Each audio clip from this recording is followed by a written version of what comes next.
ओशो कौन थे, सच जिसे दुनिया ने देर से समझा। ओशो का असली नाम चंद्रमोहन जैन था। वे 11 दिसंबर 1931 को मध्य प्रदेश के छोटे से गांव कुचवाड़ा में पैदा हुए। बचपन से ही उनके अंदर साधारण से हटकर सवाल उठाने की प्रवृत्ति थी। धार्मिक रीति रिवाजों, तर्कहीन आस्थाओं और मानवीय रिश्तों के बनावटी ढांचे पर वे बार बार प्रश्न उठाते रहे। पढ़ाई में तेज थे, दर्शन में स्नातकोत्तर किया और बाद में विश्वविद्यालय में पढ़ाने लगे, पर उनकी असल पहचान उस वक्त बनी जब वे सार्वजनिक सत्संग और प्रवचन देने लगे। ऐसे प्रवचन जो पारंपरिक धर्म निर्देशों को चुनौती देते और सीधे इंसान के अंदर के अनुभव की ओर उंगली उठाते। उनके प्रवचन हंसी मजाक, कटु आलोचना और गहन ध्यान अनुभव का मेल थे। वे कहते थे कि सत्य को किसी सिद्धांत या पंथ में नहीं बांधा जा सकता, वह सीधे अनुभव में मिलता है। एक तरफ उनकी वाणी में तीक्ष्ण कटाक्ष और धर्म संस्थाओं पर प्रहार था, दूसरी तरफ उन्होंने ध्यान, संगीत और नृत्य के जरिए खुशी और जागरूकता के नए तरीके सुझाए। ओशो ने पारंपरिक ध्यान को गतिशील बनाने का साहस किया। उनके प्रसिद्ध डायनामिक मेडिटेशन में तेज श्वसन, शोरगुल, नाटकीय हंसी और अंत में मौन शामिल था। उनका तर्क था कि आधुनिक मन की गहरी परतों को शांत करने के लिए केवल शांत बैठना अक्सर पर्याप्त नहीं रहता, पहले ऊर्जा को निकालना जरूरी है। उन्होंने यह भी कहा कि प्रेम, कामुकता और शरीर पर प्रतिबंध मन को दमन करते हैं, इसलिए जीवन के इन पहलुओं को स्वीकार्य और जिम्मेदार तरीके से जिया जाए तो वह आध्यात्मिक मार्ग का हिस्सा बन सकता है। उनकी शिक्षाएं पारंपरिक धर्म भय से ऊपर उठकर व्यक्तिगत आजादी, स्वयं जागरूकता और जीवन का उत्सव मनाने पर बल देती। लेकिन ओशो की यात्रा केवल उपदेशों की नहीं थी, उनके जीवन में विरोध और विवाद भी बराबर रहे। 1970 और 1980 के दशकों में उनके अनुयायियों का एक बड़ा सा आंदोलन बन गया। उन्होंने खुद को कई वर्षों तक भगवान या भगवान श्री रजनीश के नाम से प्रस्तुत किया और दुनिया भर से लोग उनके सत्संगों में आए। बाद में वे अपने कुछ प्रमुख अनुयायियों के साथ संयुक्त रूप से अमेरिका चले गए, जहां ओशो मूवमेंट ने ओरेगन के एक विशाल खेत में राजनीशपुरम नामक समुदाय बनाया, एक ऐसा समुदाय जो शुरुआती दिनों में उन्मुक्ति, प्रयोग और सामूहिक जीवन की एक नई तस्वीर पेश करता था। वहां पर तेजी से बड़े आर्थिक निवेश, राजनीतिक संघर्ष और स्थानीय जनता के साथ टकराव हुए और अंततः उस सामूहिक प्रयोग के भीतर कुछ सदस्यों द्वारा की गई आपराधिक गतिविधियां, जैसे जासूसी, स्वयं की सुरक्षा के नाम पर ड्रगिंग और सार्वजनिक अधिकारियों को विषाक्त करने के प्रयास ने समूचे आंदोलन को कानूनी और नैतिक संकट में डाल दिया। 1980 के मध्य में ये घटनाएं इतनी बड़ी बन गईं कि अमेरिका में विस्तृत जांच पड़ताल हुई और राजनीश और उनके कुछ प्रमुख सहयोगियों के खिलाफ मुकदमे चले। राजनीशपुरम के संकटों के बाद ओशो पर दुनिया की नजरें और भी तीव्र हो गईं। आलोचक उन्हें भ्रामक और पावर हंग्री नेताओं में गिनाने लगे, जबकि समर्थक कहते रहे कि वे आधुनिकता और धार्मिक पाखंड के सामने एक साहसी चुनौती थे। अमेरिका से जब संकट गहरा हुआ और कानूनी दबाव बढ़ा, तो ओशो को आप्रवासन नियमों के उल्लंघन के आरोपों का सामना करना पड़ा। अंततः उन्हें दोष स्वीकार करके अमेरिका छोड़ना पड़ा और वे भारत लौट आए। भारत में उन्होंने पुणे में अपने पुराने आश्रम को नई दिशा दी। वह धीरे धीरे ओशो इंटरनेशनल मेडिटेशन रिसोर्ट के रूप में विकसित हुआ, जहां आज भी उनके दर्जनों उपदेश, गिरुनाएं और ध्यान तकनीकें सुनने और सीखने के लिए उपलब्ध हैं। इस लौटने और फिर वहां के शांत जीवन ने उनके विरोधियों और अनुयायियों दोनों को नया सोचने पर मजबूर किया। आलोचना के बावजूद उनके पास एक विशाल और वफादार अनुयायी वर्ग बना रहा। ओशो के व्यक्तित्व और शिक्षाएं विरोधाभासों से भरी थीं। वे एक ओर पारंपरिक धर्म के कठोर नियमों का असभ्यतापूर्ण खंडन करते थे, तो दूसरी ओर उन्होंने आध्यात्मिक गुरु शिष्य संबंध की ऊर्जा का पूरी ताकत से उपयोग भी किया।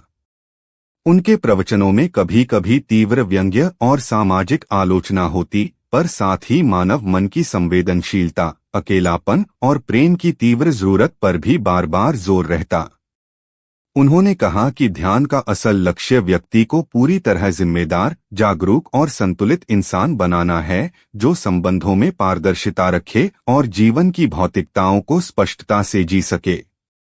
इस वजह से उनके अनुयायी उन अनुभवों का हवाला देते हैं जिनमें वे गहरे आध्यात्मिक परिवर्तन, मानसिक शांति और व्यक्तिगत आजादी का अनुभव करते हैं।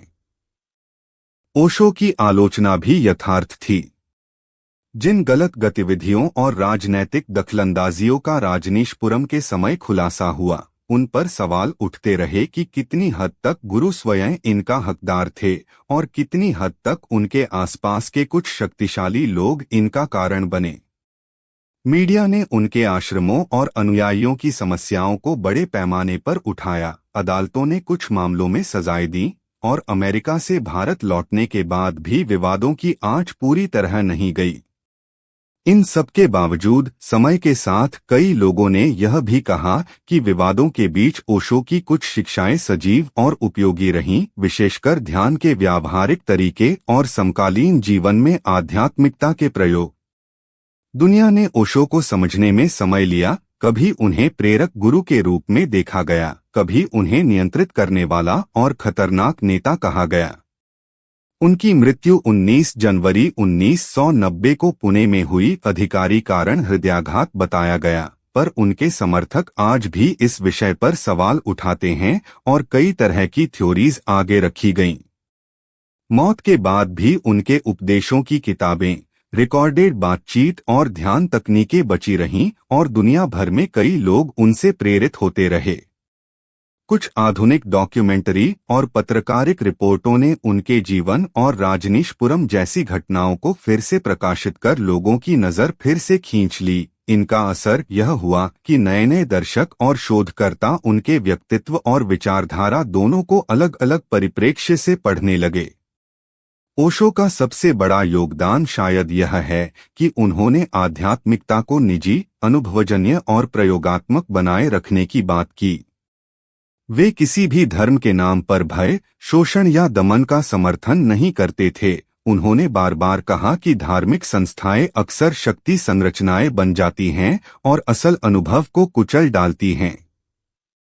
उन्होंने मनोवैज्ञानिक समझ और पूर्वी ध्यान पद्धतियों का संयोजन कर आधुनिक आदमी को ध्यान के उपकरण दिए, जिससे कोई यह समझ सके कि शरीर, काम, प्रेम और ध्यान अलग नहीं बल्कि एकीकृत जीवन का हिस्सा हैं। किसी किसी को यह विचार भयानक लगे, किसी किसी को मुक्ति का रास्ता, पर यह कटु सत्य है कि ओशो ने जरूर परंपरा के कई अनावश्यक बोझों को उठाकर फेंका और लोगों को अपनी चेतना के नए दरवाजे खोलने के लिए प्रोत्साहित किया। आज जब हम पीछे मुड़कर देखते हैं तो ओशो का व्यक्तित्व और कार्य दोनों मिलकर एक जटिल परत का निर्माण करते हैं, एक ऐसी परत जिसमें आध्यात्मिक खोज, राजनीतिक भूल चुके, मानवीय त्रुटियां और वास्तविक आध्यात्मिक अनुभव साथ साथ मौजूद हैं। शादीशुदा जीवन, कामुकता, सामाजिक संरचना, व्यक्तिगत स्वतंत्रता और ध्यान, इन सभी मुद्दों पर उनके विचार आज भी चर्चा का विषय हैं।